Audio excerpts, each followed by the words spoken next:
Hi guys. Hey, I've got something new I want to show you this year.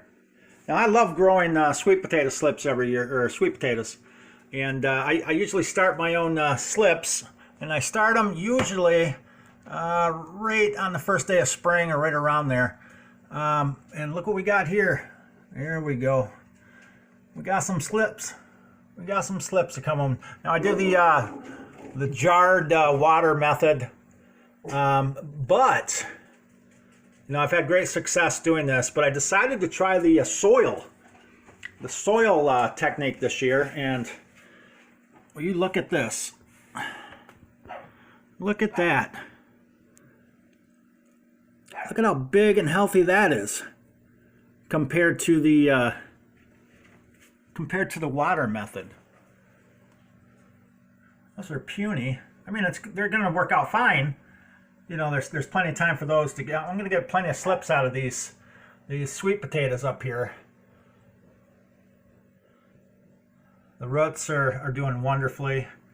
So no problem there, but look at the comparison in the soil.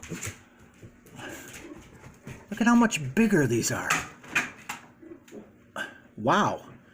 I was not expecting that. These are the sweet potatoes I grew last year. Those are right out of the garden. This one over here, this big one over here on the end, I got from, I believe it was an organic sweet potato from Aldi's.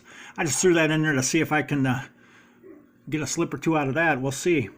But I was just amazed and shocked by how much bigger and faster the soil ones are growing. Pleasantly surprised there. I might have to do that every year now. Also, we've got some pepper plants going on over here. They've been in the ground for about 2 weeks now, or in the pots, and some tomatoes. A couple of weeks there. Not even actually, but so everything's doing well. Just thought I'd give you a little update there, a little comparison on the growing slips in the jarred water and growing slips in the soil.